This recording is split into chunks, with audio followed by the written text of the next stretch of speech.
8:45. This is the Sri Lanka Broadcasting Corporation. Here is the news, edited by Danushka Madhawala and read by Indrani Senanayaka. The headlines. President appoints several new High Court judges. Heavy showers above 150 millimeters are expected at some places in Kalutara. Landslide warnings have been issued for 3 districts. Health authorities warn that the dengue menace will increase in the near future. The Minister of Environment and FAO join hands to tackle environmental challenges in Sri Lanka. The Sri Lankan government has invited Singaporean businessmen to invest in the Colombo North Harbour. The police department has decided to recruit 2,000 individuals. In foreign news, oil prices rise as Saudi Arabia pledges output cuts. In sports news, Sri Lanka wins several medals in Asian Junior Athletic Championships. President Ranil Wickremesinghe has handed over the letters of appointments to several new High Court judges. Accordingly, the district judges T.J. Prabharan, P.K. Paranagamage, Assistant Secretary General of Parliament Tikiri K. Jayatilaka, and Senior State Counsel KDYM Nayani Nirmala Kasturi Ratna have been appointed as High Court judges. The Met Department predicts very heavy showers of above 150 millimeters in some places in the Kalutara district.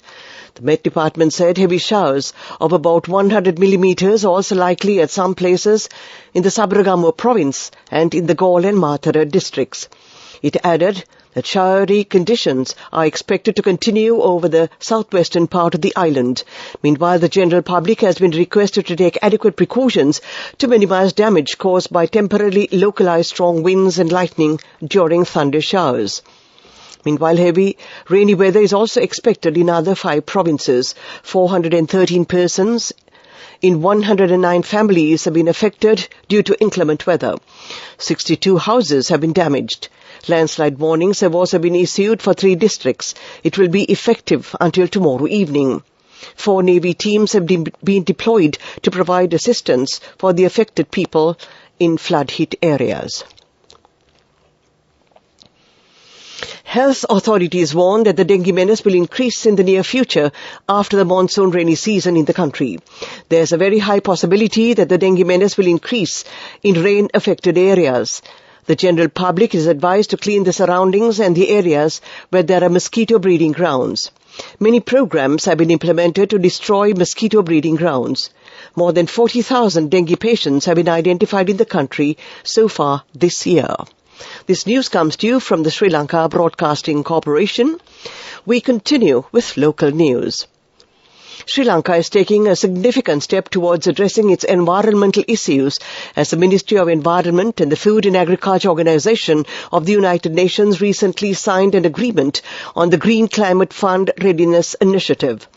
Sri Lanka is considered one of the most vulnerable countries to climate change, consistently ranking among the top 10 nations at risk of extreme weather events according to the Global Climate Risk Index. These climate impacts have had severe consequences on various economic sectors, affecting people's lives and livelihoods. The Sri Lankan government has invited Singaporean businessmen to invest in the Colombo North Harbour. Minister Nimal Siripala de Silva has made an official tour in Singapore recently to inspect the activities of the Singapore main harbour. The minister had a special discussion with the officials of the Singapore harbour regarding the operational activities. The police department has decided to recruit 2,000 individuals. It has been reported that recruitments will be made for the posts of police constables, police sub-inspectors and several other ranks. On an earlier occasion, more than 4,000 applications were received and many of them were sent for medical tests as well. But due to the prevailing situation in the country, the recruitments were not made. Accordingly, priority will be given to the previous applicants who have passed the recruitment tests. That ends the local segment of news. The main news story is brought to you by Siddhalepa Vedamahatmya. Minister of Health Kehelia Rambukwala says the prices of medicine registered with the National Medicines Regulatory Authority will be reduced by 16% from the 15th of this month. Minister Kehelia Rambukwala said the decision was taken considering the appreciation of the Sri Lankan rupee against the US dollar. The Health Minister noted that following extensive discussions with relevant authorities, the discussion was taken to reduce the prices of NMRA drugs that are regulated by price control. The main news story was brought to you by Siddhalepa Vedamahatmya. We now take a look at Watchlight. Central Oversight Committee on Foreign Employment and Labour has instructed the officials representing the central bank to submit a report on the institutions in which the money pertaining to the Employees' Provident Fund have been invested. This directive was given to the Central Oversight Committee on Foreign Employment and Labour held recently in Parliament under the chairmanship of Hector Apuhami. Accordingly, the chair instructed that a report including the money collected, invested, the losses and profits made, and the institutions in which the money pertaining to the Employees' Provident Fund have been invested and the way in which investments have been made within the last 10 years to be submitted to the committee within 2 weeks. That was Watchlight, and now we take a look at world news. First, the headlines. Russia says it thwarted major Ukrainian offensive. Indian Railway seeks police probe into deadly Odisha train accident. Sonic boom as US fighter jets intercept plane that later crashed. Russia's defense ministry says it has thwarted a major Ukrainian attack in Donetsk in the latest sign that a wider counter-offensive may have begun. Video of what Russia says is a battle shows military vehicles under heavy fire in fields. Russia claims it killed 300 troops and destroyed 16 tanks. A major Ukrainian counter-offensive has been long awaited, but Kyiv has already said it would not give advance warning of its start. However, with Ukraine claiming to have made marginal gains elsewhere on the front line, there has been a notable increase in military activity. The latest reports are therefore being seen as a fresh sign that the expected Ukrainian push may have begun. India's Railway Ministry has recommended that the country's top detective agency should investigate the deadly crash that killed 275 people. Railway Minister Ashwini Vaishnav announced the decision but did not give more details. Railway-led investigations have already started and preliminary reports say a signal fault led to the crash. The 3-train collision on Friday night has been described as India's worst rail accident this century. More than 1,000 suffered injuries and were taken to hospitals. Some families are still searching for their loved ones. It's not clear why the Railway Board, the ministry's top decision-making body, has recommended a separate investigation by the Central Bureau of Investigation when other inquiries have already started. US fighter jets scrambled at supersonic speed to intercept an unresponsive plane as it flew over Washington, D.C. on Sunday. The F-16 jets caused a loud sonic boom that was heard around the region, prompting concern from some residents. They were deployed after the plane entered some of the most heavily restricted airspace in the country and failed to respond to the authorities. It then crashed in a rural area of Virginia after a rapid descent. Police and rescuers reached the wreckage near the George Washington National Forest by foot hours later and said no survivors had been found. 4 people were reportedly on board. It is not clear why the pilot was unresponsive or what caused the Cessna Citation small aircraft to come down. Military officials speaking on condition of anonymity said it was not shot down and the fighter jets did not cause the crash. To end this bulletin of world news, the headlines again. Russia says it thwarted major Ukrainian offensive. Indian Railway seeks police probe into deadly Odisha train accident. Sonic boom as US fighter jets intercept plane that later crashed. That ends this bulletin of world news. Development News is brought to you by Vacancies for women from Deshakti Lanka for housemaids in Kuwait, Oman and Saudi Arabia for ages 23 to 58 years. Contact number 037 7500 500. The fourth session of the Joint Commission between Sri Lanka and the Maldives will be held from tomorrow and the day after at the Ministry of Foreign Affairs of Sri Lanka, Colombo.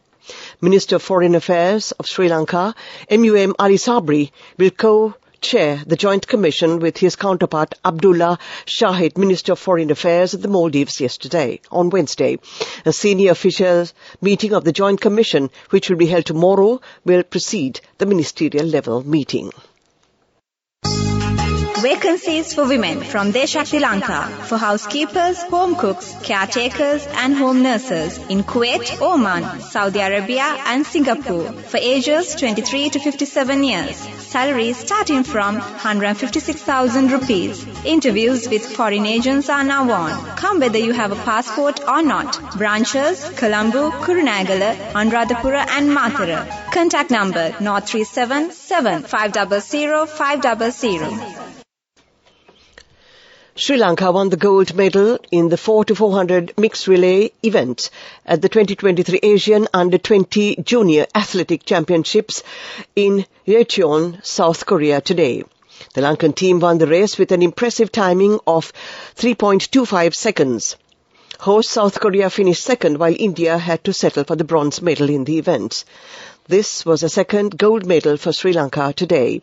Earlier, Sri Lanka's Tushari Dissanayake claimed the gold medal in the women's 800-meter event in Yecheon, South Korea. She clocked 2.05 to win the event comfortably. That was sports news. Go ekak thiyana youth eකට life එකේ change එකට නියමෙට set වෙන්න ඇස් වහගෙන දැකපු ගීන හැබැ කරන්න youth එකට නියමෙට set වෙන friendship එක මෙන්න. The all-new NSB Ithru Mithru account, NSB IM, a plan for your dream. Business News, sponsored by National Savings Bank, the safest place for your money. All eyes on Apple as it is expected to launch a mixed reality headset at its annual Worldwide Developers Conference in California. It would be the technology giant's most significant product release since it unveiled the Apple Watch in 2015. Boss Tim Cook is expected to use his keynote speech to say this new product is the future. But its expected price tag of about $3,000 might make that a tough sell for consumers. Business News, sponsored by National Savings Bank, the safest place for your money. Go ekak thiyana youth එකට life එකේ change එකට නියමෙට set වෙන්න ඇස් වහගෙන දැකපු ගීන හැබැ කරන්න youth එකට නියමෙට set වෙන friendship එක මෙන්න. The all-new NSB Ithru Mithru account, NSB IM, a plan for your dream. We now take a look at economic news. Oil prices have risen after Saudi Arabia said it would make cuts of 1 million barrels per day in July. Other members of OPEC Plus, a group of oil-producing countries, also agreed to continue cuts in production in an attempt to shore up flagging prices. OPEC Plus accounts for around 40% of the world's crude oil, and its decisions can have a major impact on oil prices. In Asia, trade on Monday, Brent crude oil rose by as much as 2.4% before selling at around $77 a barrel. OPEC Plus said production targets would drop by a further 1.4 million barrels per day from 2024. The 7-long-hour meeting yesterday of the oil-rich nations came against a backdrop of falling energy prices. Oil prices soared when Russia invaded Ukraine last year, but are now back at levels seen before the conflict began. That was economic news. Weather report. And finally, we take a look at the weather report. The southwest monsoon is likely to be gradually established across the island during the next few days. Showers or thundershowers will occur at times in the western, Sabaragamu and central provinces and in the Galle and Mathura districts. Fairly heavy showers, above 75 millimeters, are likely at some places in the Sabaragamu province and in the Galle, Mathura and Kalutara districts. Several spells of showers will occur in the northwestern province. Showers or thundershowers will occur at a few places in the Uva province and in the Ampara and Batikalo districts during the evening or at night. Strong winds, about 40 to 45 kilometers, can be expected at times over the island. To end tonight's news broadcast, the headlines again. President appoints several new High Court judges. Heavy showers above 150 millimeters are expected at some places in Kalutara. Landslide warnings have been issued for 3 districts. Health authorities warn that the dengue menace will increase in the near future. Ministry of Environment and FAO join hands to tackle environmental challenges in Sri Lanka. The Sri Lankan government has invited Singaporean businessmen to invest in the Colombo North Harbour. The police department has decided to recruit 2,000 individuals. In foreign news, oil prices rise as Saudi Arabia pledges output cuts. And in sports news, Sri Lanka wins several medals in Asian Junior Athletic Championships. That ends tonight's news broadcast.